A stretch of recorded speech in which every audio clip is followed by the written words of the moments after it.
everybody, welcome back to another video here from our garden here in Alberta. If you haven't checked out our previous videos, make sure you go back to our channel and check those out because we have so much progress to show you from the very start till now, and we're going to get started right here in our pepper patch. We've got a lot to show you, so come on in, come see. We're going to start here at the front at this first pepper plant. I just want to show you how full it is. I know we've looked at this one before, but now that they're starting to grow, you can really get a picture of how full this pepper plant is. So all around, all these pepper plants have some really large sized peppers, and we're just going to show you some of those more showy peppers that I know are hiding in here. I thought there was one there. Oh, there it is. There's a big guy down here. He's grown to be quite large. Still not 100% sure when's the best time to harvest these peppers.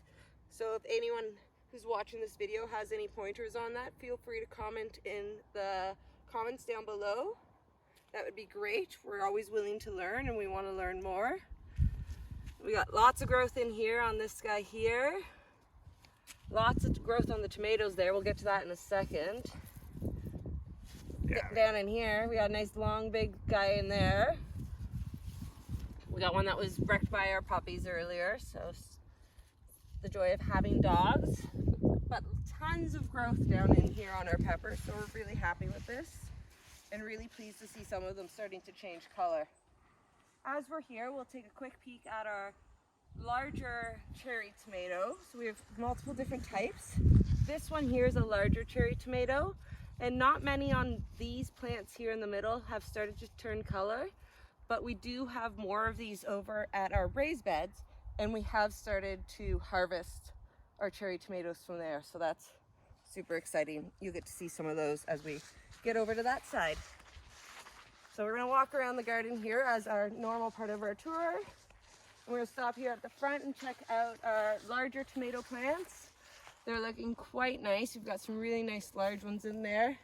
A rogue cherry tomato hiding in there. One must have died off throughout the beginning of the year, and I must have replaced it with a cherry tomato. It's all good though. So as you can see, there's lots of growth in there. Not much in the way of color, but some really nice sized tomatoes developing. And we still have well over a month of growing season, hopefully, so they should get to the size and color that we want. As you can see, we do have a couple marigolds in there, and the bees are absolutely loving them.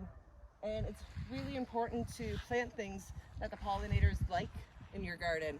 You have to remember, because you want them to pollinate your plants, so you want to add extra stuff that they specifically like and that they are going to enjoy. As you can tell, there's quite a lot of little baby tomatoes growing in there, but haven't climbed in to really check things out till we start to see some color. And then you'll start to see things thin out throughout this side of the garden. Moving to our herb patch, things are filling out nicely. Everything that I've already harvested and dried out is already filled back out, so I'll be able to harvest more sage and basil. This time I'm going to be able to get some of the oregano and thyme as well. Also need to harvest more of the dill. Some of those dill flowers are just absolutely massive. Back in that back section of peppers, that's more baby bell peppers and some jalapenos. So we've got some nice jalapenos on the far side developing.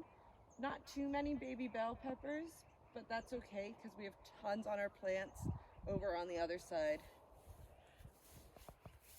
We added a little bit of a fence here for the asparagus to help keep it off our lawn because it's going a little bit crazy.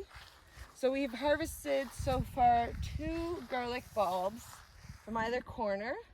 Believe it or not, the one that gets the more shade was the larger one of the 2. So this one here, and then that one was smaller. The larger of the 2 was about the size of my fist. The other one was just slightly smaller. I am going to wait a couple days to pull a few more, but I am going to be harvesting the rest of this by the end of the week. The rest of the garlic will be out. Onions are looking great, waiting for them to lay down their tops. And after they've been laying down for about 2 weeks, then I'll remove those ones from the ground and begin hanging those with my collection of smaller onions that are already in the garage. The leeks and kohlrabi patch is doing great. Kohlrabi's basically all ready, so I will be harvesting more and more of those over this week.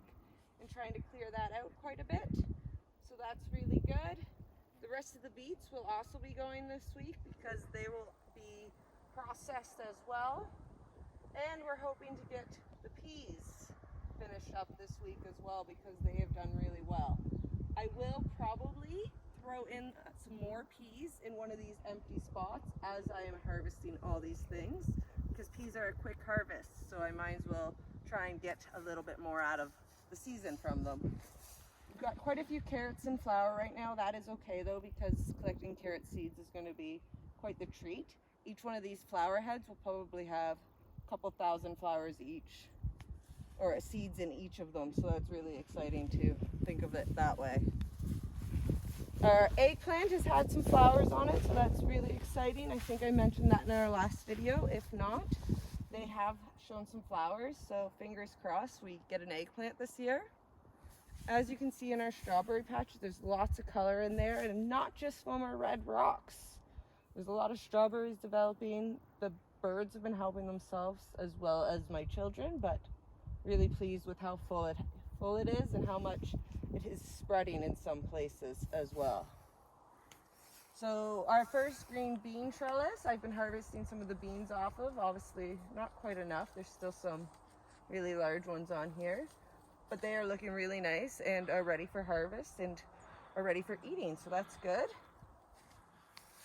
These marigolds here are also covered with the bees, so we have to be mindful of that as we're walking by. We don't want to disrupt them too much. We've got our 3 zucchini plants in there.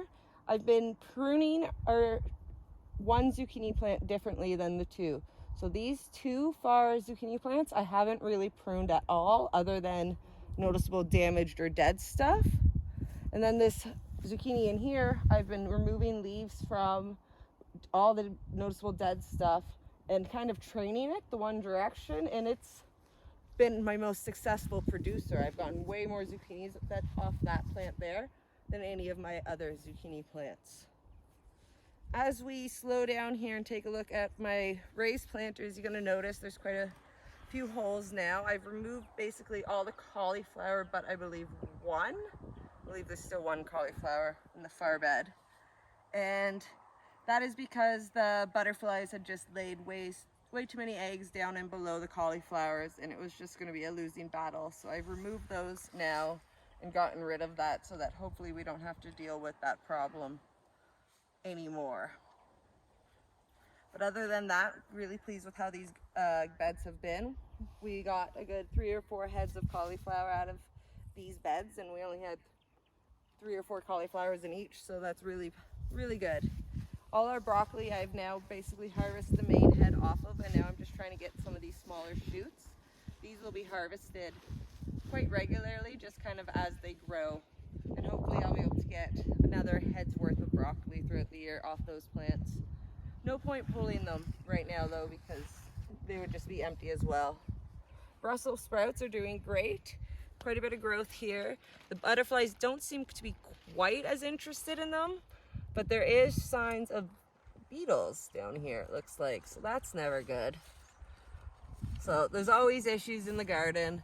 Hoping that guy actually produces for us. Unfortunately, my hopes are slowly dwindling because I feel like it should be bigger than that by now. But we are trying and we're learning. Next year, we're gonna make sure our brassicas are much better covered. Before we walk onto our corn, we're going to stop here and take a look at our bell peppers. We've got some really nice stunners in here, all still green, but some of them will start to turn color and show us that they are different colored bell peppers. So there's one in that plant that's really large, good sized ones in there, but another really large one in here. They're kind of everywhere. And then over on this side, this is where our mini bell peppers are really starting to show off their true colors. Some of them are starting to turn color into that deeper purple color. Let's see if I can hold this one up for you so that you can see. So some of these will be purple, some will be red, some will be more of a yellow, which I believe these ones probably will end up being.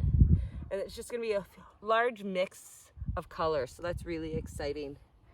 Our tiny little cucumella vine here is doing quite well. There's a couple tiny little cucamelons starting to develop on it. There's one there. So they'll be a little bit bigger than that, about the size of a grape when they're done. There's quite a few more developing, so that's pretty exciting. I can't wait to try that one. And then last but not least in this bed, we've got our cantaloupe and our watermelon that are flowering. I'm not too sure if we'll get anything from them, but they are showing some flowers, so that is exciting. We'll walk back over to the main garden here, and we are going to check out the spaghetti squash, because this spaghetti squash is kind of taking over the whole garden, and that's okay, because for one, he is really starting to develop. There's that guy there. There's another squash down in there showing off. It almost looks like we have two different types in here, which is completely possible. You never know. We've got even one growing here on our scarlet runner bean trellis. These beans have gotten quite large. Some are super fat. Yeah, another squash growing. Some of these beans have gotten super fat. Not too much in the way of redness. I noticed some of them were turning red, but they seem to have slowed down on that now. We were fortunate enough to finally get a little bit of natural rain, so maybe that's why they've slowed down on the colorations. Exciting news here with our corn. Can't wait to show you guys this. We have corn developing. Where'd it go? That one over here. We have corn developing right here. Two separate heads of corn, or cobs of corn, sorry. And there's tons more developing throughout the center of the corn patch, so that's really exciting. Our neighbor has already been getting corn for well over a week, so that is super exciting for him as well, because that is really early here in Alberta, about a month early for corn here. So that shows how warm and dry it's been and how much he's been having to water his corn. As you can see, our potatoes look pretty sad. That's okay, they can stay in the ground pretty much till the leaves are completely died off. So we have a busy week ahead of us. As I've already mentioned, we'll be taking out garlic, beets, probably peas. Now potatoes are gonna be coming out as well. So we've got lots on our docket for this week to be making our garden look good. We are gonna have some pretty big empty spaces, as you can see. That's why I said we may try and plant a few more peas to see if we can get some more of those. Other than that, we will start to till this section of the garden and get it ready for next year. Thanks so much for watching my video, guys. I hope you come out to watch my next videos, and make sure you go back and watch the last videos. See you next week. Bye now.